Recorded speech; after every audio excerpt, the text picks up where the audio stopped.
تاج برطانیہ اور غلام ہندوستان کی تاریخ بڑے ہی دلچسپ حقائق سے بھرپور ہے۔ 1912 میں انگریز سرکار نے تاج برطانیہ کے لیے لڑنے والے غلاموں کو سیاسی رشوت دینے کے لیے ایک قانون بنایا جس کا نام کولونائزیشن آف لینڈ ایکٹ رکھا گیا۔ پنجاب کے علاوہ سندھ، صحرائے چولستان اور تھر کے ساتھ ساتھ چڑھدا پنجاب کے دریاؤں کے کناروں پر کرسی نشین سرداروں کو بڑی ہی بے رحمی کے ساتھ زمینیں الاٹ کی گئیں اور اس الاٹمنٹ کو گھوڑی پال مربع کہا گیا تاکہ ہندوستان میں برٹش راج کے خلاف لڑنے والوں کو آزادی کی سوچ کی بجائے مفادات کی دوڑ میں لگا دیا جائے۔ اور بدقسمتی دیکھیے کہ پنجاب کی 20 لاکھ ایکڑ سے زائد زمین اس گھوڑی پال سکیم میں دے دی گئی۔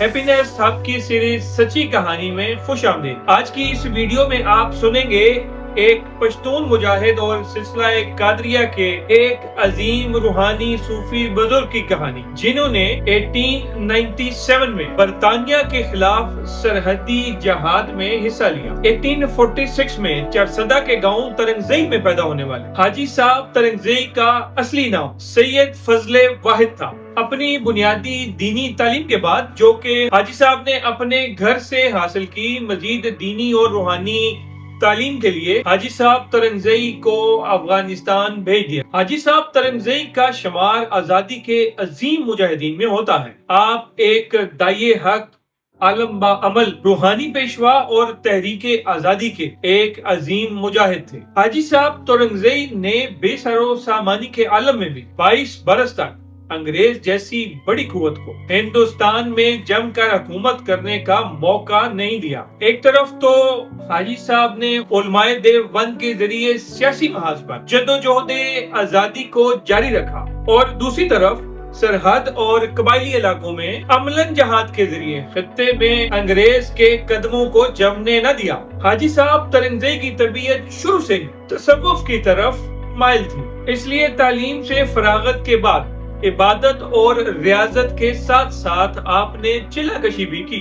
حاجی صاحب نے جلال آباد افغانستان کے مشہور روحانی رہنما حضرت نجم الدین کے ہاتھ پر بیعت کی جو کہ انگریز کے خلاف طویل جہاد کی شہرت رکھتے تھے۔ سید فضل واحد کی حاجی صاحب ترنگزئی کے نام سے شہرت پانے کی ایک وجہ یہ بھی تھی کہ شاید ترنگزئی میں وہ پہلے شخص تھے کہ جن کو حج کرنے کی شہادت نصیب ہوئی، کیونکہ اس زمانے میں حج کرنا ایک انتہائی دشوار گزار عمل تھا اور حاجی ہونا یقیناً ایک بہت بڑا اعزاز تھا۔ اور حاجی صاحب خود ایک عالم دین اور ترنگزئی سلسلہ قادریہ نقشبندیہ کے روحانی پیشوا بھی تھے۔ حاجی صاحب ترنگزئی نے جب دارالعلوم دیوبند کی شہرت سنی تو تحصیل علم کے شوق میں حاجی صاحب دیوبند پہنچ گئے۔ یہاں پر حاجی صاحب کی ملاقات شیخ الہند مولانا محمود حسن، مولانا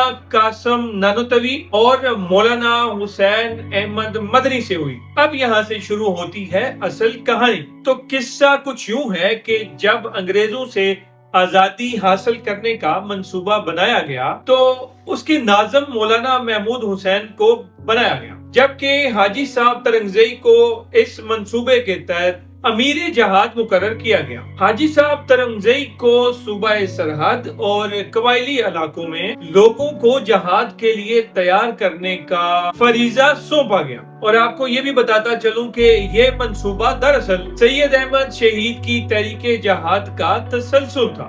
اب اس منصوبے کے تحت ایک طرف تو ہندوستان میں وعظ و نصیحت کے ذریعے انگریزوں کے خلاف فضا ہموار کرنا تھی، جس کے لیے یہ بھی ضروری سمجھا گیا کہ اسلامی مدارس قائم کیے جائیں اور انگریزی عدالتوں اور انگریزی تعلیم کا خفیہ طور پر بائیکاٹ کرنے کی ترغیب بھی دلائی جائے، جبکہ دوسری طرف انگریزوں کے خلاف عملی جہاد کا آغاز بھی کرنا تھا۔ اور اس کے لیے سید احمد شہید کی تحریک جہاد کی طرح صوبہ سرحد کا ہی انتخاب کیا گیا۔ اب یہاں پر حاجی صاحب چونکہ امیر جہاد منتخب ہو چکے تھے، اس لیے ان کی یہ ذمہ داری لگائی گئی کہ وہ سرحدی علاقوں میں دورے کریں اور عوام کو امر بالمعروف و نہی عن المنکر کی تبلیغ کریں۔ حاجی صاحب کی ذمہ داریوں میں یہ بھی شامل تھا کہ وہ لوگوں کو منظم کریں۔ وہ اس لیے کہ جہاد آزادی اسی صورت میں کامیاب ہو سکتا تھا کہ جب لوگ آپس کے باہمی اختلافات کو مٹا کر آپس میں متحد ہو جائیں، اور اسی صورت میں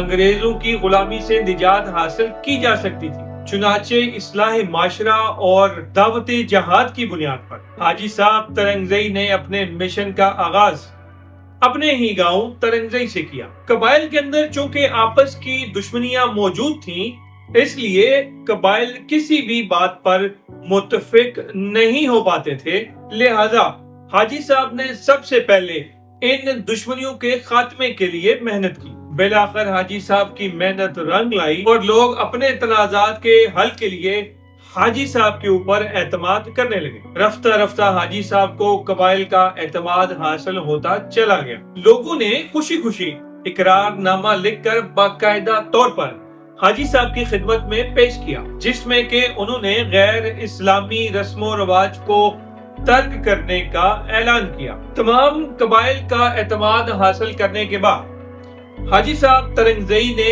سب سے پہلا کام یہ کیا کہ اسلامی شعور کو عام کرنے کے لیے جگہ جگہ اسلامی مدارس قائم کیے اور ان مدارس کے انتظام کے لیے مقامی طور پر اساتذہ اور کمیٹیاں قائم کر دی۔ ایک اندازے کے مطابق ان مدارس کی تعداد 100 سے بھی زیادہ تھی، اور یہ مدارس صرف قبائلی علاقوں میں ہی نہیں بلکہ یہ انگریز کے زیر انتظام علاقوں میں بھی قائم کیے گئے۔ ان تعلیمی اداروں میں طلبہ کو اسلامی تعلیمات کے ساتھ ساتھ جہاد کی تعلیم بھی دی جاتی۔ یہ وہ وقت تھا کہ جب برطانیہ نے ترکی کی اسلامی سلطنت کا راستہ روکنے کے لیے مصر پر اور اٹلی نے طرابلس پر قبضہ کر لیا۔ صرف یہی نہیں بلکہ ایران اور افغانستان کی حکومتوں کے خلاف بھی کام شروع کر دیا گیا۔ لہٰذا صوبہ سرحد کے حریت پسند عوام اور قبائل کو جہاد کے لیے منظم کرنے کے لیے حاجی صاحب کو مسجد محبت خان میں امیر المجاہدین منتخب کیا گیا، اور حلف برداری کی اس تقریب میں مولانا عبدالکلام آزاد نے حاجی صاحب سے حلف لیا۔ 1913 کی بلکان جنگ میں زخمی ترکوں کی طبی امداد کے لیے یہاں پر کئی مراکز بھی قائم کیے گئے۔ مجاہدین کا خیال یہ تھا کہ انگریز سے آزادی کے لیے ترک فوج کو ہندوستان پر حملہ آور ہونے کے لیے کہا جائے گا، اور اسی دوران مولانا عبید اللہ سندھی کو افغانستان بھیج کر آزاد حکومت کو قائم کرنے کا فیصلہ بھی کیا گیا۔ افغانستان کے حکمران امیر حبیب اللہ خان کو مجاہدین کی طرف سے بہت کہا گیا کہ وہ انگریز کے خلاف اعلان جہاد کرے، مگر وہ انگریز کے مقابلے پر نہیں آنا چاہتا تھا، جبکہ دوسری طرف افغانستان کے نائب امیر امان اللہ خان پوری طرح سے مجاہدین کے ساتھ تھے۔ اگر اندرون ملک کی بات کریں تو والی سوات، والی جندول اور والی دیر مجاہدین کے مخالف اور انگریز کے حمایتی تھے۔ اور یہاں پر ایک دلچسپ بات یہ بھی ہے کہ انگریزوں نے رشوت کے زور پر بعض علماء کو بھی اپنے ساتھ ملا لیا، اور ان علماء سے یہ فتویٰ بھی حاصل کر لیا کہ حکمران وقت کے اعلان کے بغیر کیا گیا جہاد غیر شرعی ہے۔ اب اس فتوے کا اثر زائل کرنے کے لیے حاجی صاحب ترنگزئی نے شیخ الہند مولانا محمود حسن سے رجوع کیا۔ مولانا محمود حسن یہ مسئلہ لے کر حجاز کے گورنر کے پاس پہنچے۔ مسئلے کی نزاکت کو دیکھتے ہوئے حجاز کے گورنر نے اپنا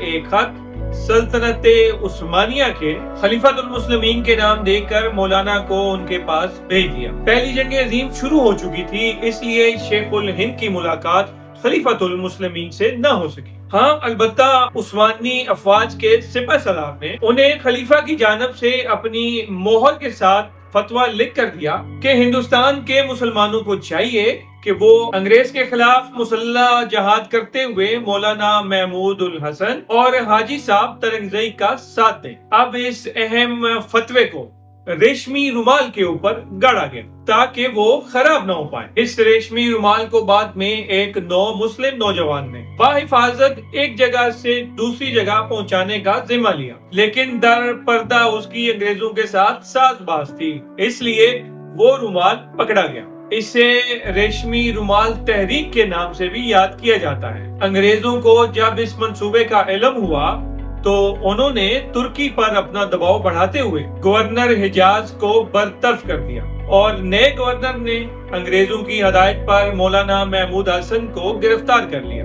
اب ان حالات میں حاجی صاحب ترنگزئی پر بھی دباؤ بڑھ گیا۔ انگریزوں نے حاجی صاحب ترنگزئی پر لشکر کشی کرتے ہوئے ان کے رشتہ داروں کو گرفتار کر لیا، جائیدادیں بھی ضبط کر لی گئیں، مگر ان تمام باتوں کو خاطر میں نہ لاتے ہوئے جہاد آزادی کو جاری رکھنے کے لیے حاجی صاحب اپنے اہل و عیال کے ساتھ آزاد قبائل میں جا کر آباد ہو گئے، اور یہ ایک باقاعدہ ہجرت۔ تمام تر سخت حالات کے باوجود حاجی صاحب نے محمد ایجنسی ضلع بونیر، ضلع سوات، مردان، چارسدہ اور سوابی کے تفصیلی دورے کیے اور آزادی کی جنگ لڑنے کے لیے لوگوں کو آمادہ کیا۔ حاجی صاحب ترنگزئی نے نہ صرف یہ کہ خود انگریزوں کے خلاف کامیاب حملے کیے، بلکہ انہوں نے چترال سے لے کر افغانستان تک لوگوں کو انگریز کے عزائم سے خبردار بھی کیا۔ حاجی صاحب ترنگزئی کے عملی جہاد نے 22 سال تک انگریزوں کو پورے ہندوستان میں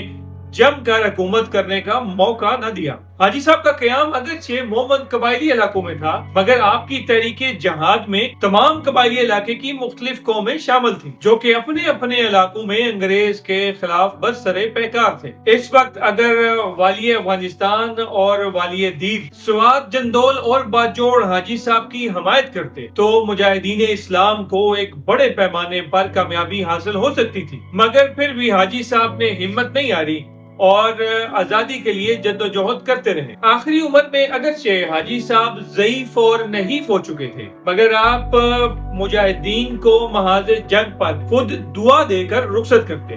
آپ کے عزم اور ولولے کا عالم یہ تھا کہ آپ کے مریدین آپ کو ڈولی میں بٹھا کر محاذ جنگ پر لے کر آتے۔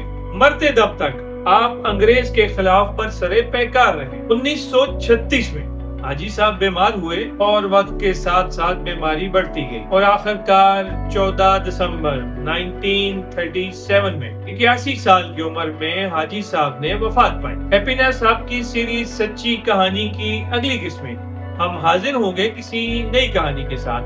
تب تک اپنا اور اپنے چاہنے والوں کا بہت سا خیال رکھیے گا۔ اللہ حافظ۔